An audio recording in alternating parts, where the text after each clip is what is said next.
Assalamu alaikum wa rahmatullahi wa barakatuh. Peace be upon you all and welcome to the channel.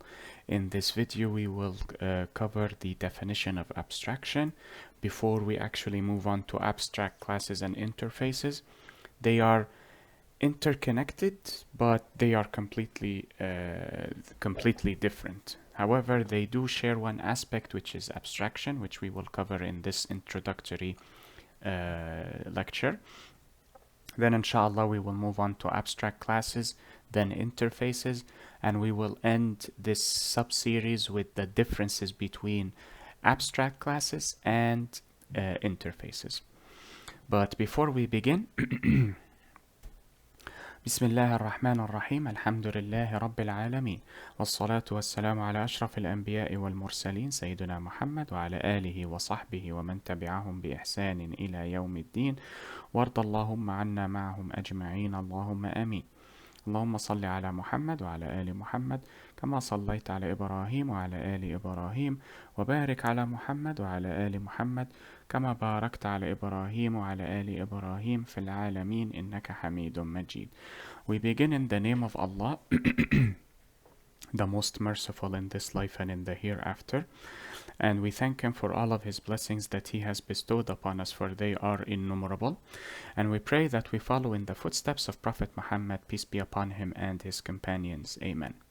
We also ask for prayers and blessings to be bestowed upon Prophet Muhammad, peace be upon him, and his family, as they were bestowed upon Prophet Ibrahim, peace be upon him, and his family. Amen.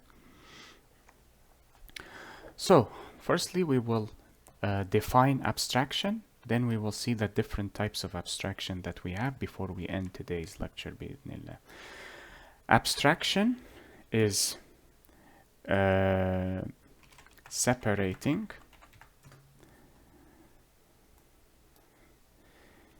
the unknown from the known. That is as philosophical as it as it would be. Separating the unknown from the known. Oh man. That is abstraction. How do we separate the unknown from the known? As an example, if you are driving a car and either you are not a manufacturer nor so you are neither a manufacturer nor a mechanic. You could be a banker, for example, or a pharmacist, or a computer programmer. All you know is that you have 2 or 3 pedals, depending on if the gear shift is manual or automatic, and that each pedal performs a particular function, and you know how to move the car based on these 3 pedals. That is the known. What is unknown for you as the driver or even the passenger would be the dynamics, the motion of the pistons within, or the motor or the engine within the hood, and how they operate after you press the pedal, which results in carbon monoxide being released from the exhaust pipe, just as an example. You are unaware of the dynamics within the engine.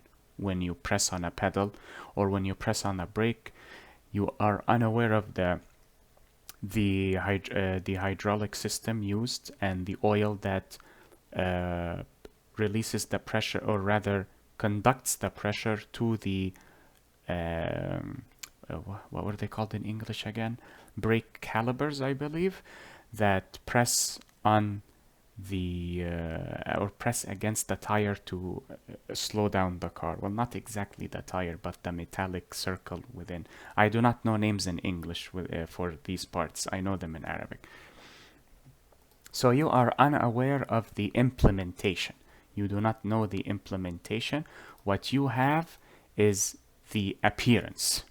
Similar to abstract art, for example, when you look at a painting and you see that it is nonsensical, most of the time they are, but you only see the, I guess you could say, the artist's emotions, or you can sense evocation from the usage of color or the painting style, for example, but you do not know the intention of the artist or the inspiration for the artist. Similarly, if you are a scientist and you wish to publish a paper, a scientific paper in a journal, you start with the abstract section. The abstract section summarizes the entirety of the research by presenting you with a conclusion, instead of presenting you with the steps or the methodology for the experiment and then the conclusion. The authors simply state the conclusion of the research, which would be either this research was beneficial, this research was harmful, or this research yielded no result, and so on and so forth. So, returning to this definition, the unknown here in abstraction would be the method implementation. If we wish to extrapolate and then connect this to Java, we would say method implementation. So if you create a method that does not have an implementation, it does not have a definition, it only has the title, the name, or the identifier, and the parameters for it, and that is it, so only the method signature, then this method is unknown. You do not know what it does.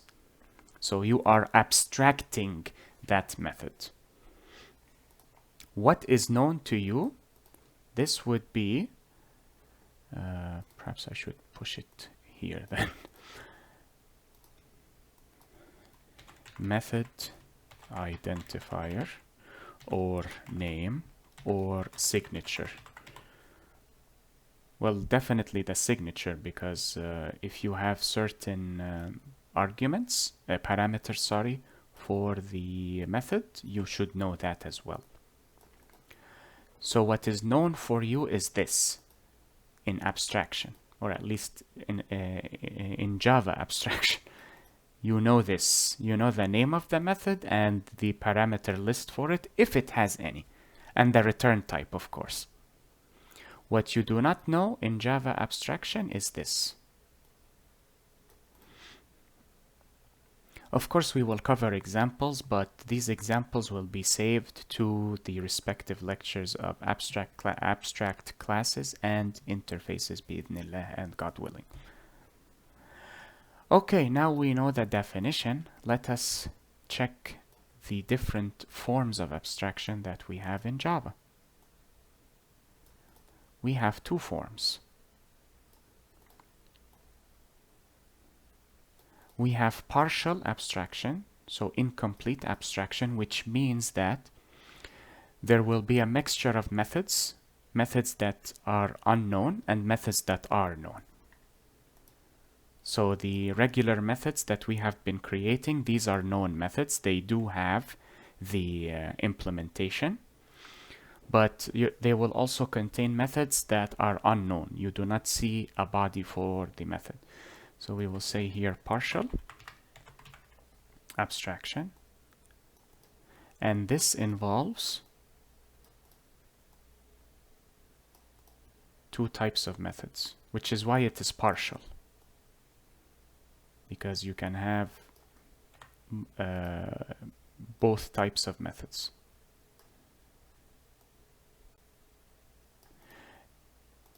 Firstly, you have an abstract method. You know what? Maybe I should extend this a bit. Yeah, I feel this is best, especially since the second category is not, it's not that long. So firstly, we have the abstract method, and this lacks implementation. So we do not know the body of the method. We do not know the definition of the method. Unknown implementation. We do not know the instructions within that method, the tasks within that method. It is a method without a body, simply the name, the return type, and the parameter list, and you end it there. The second option you can have in partial abstraction would be known as concrete method. What is a concrete method? It is, you can call it, some people call it default method, some people call it the simple method, which is the methods that we have been using thus far throughout the course. And this is with known implementation. All the methods that we have been using thus far, these are concrete methods. Though, technically speaking, this term is used if the method is created within an abstract class. Normally, people do not refer to a traditional method as a concrete method. They refer to it as a default method or a simple method. So, where can I have partial abstraction? That would be in abstract classes. So abstract classes can have both abstract methods and concrete methods. Hence why this is partial abstraction. So it is not full or complete abstraction. Now let us take a look at the other category. If we have partial here, then this is complete. Complete abstraction, or you can call it realization if you would like.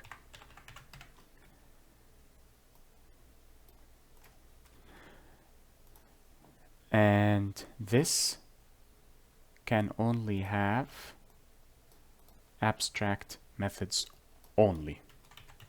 Abstract methods. You cannot have non-abstract methods or normal methods or concrete methods. And this takes place in interfaces. So both interfaces and abstract classes involve the abstraction phenomenon or virtue. However, they both implement it differently. This can have partial abstraction, or it can have full, does not matter. This, however, is forced to be complete abstraction. You cannot have partial abstraction in interfaces. And that is it with regards to abstraction. In the next lecture, inshallah, we will cover abstract classes. Then we will cover the UML diagram for abstract classes. After that, we will have realization or interfaces. Then the UML diagram of that of realization. Lastly, we will end this sub-series bi'idhnillah and God willing with the differences between abstract classes and interfaces, and when you should use one over the other. And that is it with regards to this recording. I hope this video was helpful and beneficial to you all. Enjoy the rest of your day, everyone. Be safe, take care, and peace be upon you all. Wassalamu alaikum wa rahmatullahi wa barakatuh. Allahumma salli ala Muhammad wa ala ali Muhammad. كما صليت على إبراهيم وعلى آل إبراهيم وبارك على محمد وعلى آل محمد كما باركت على إبراهيم وعلى آل إبراهيم إنك حميد مجيد.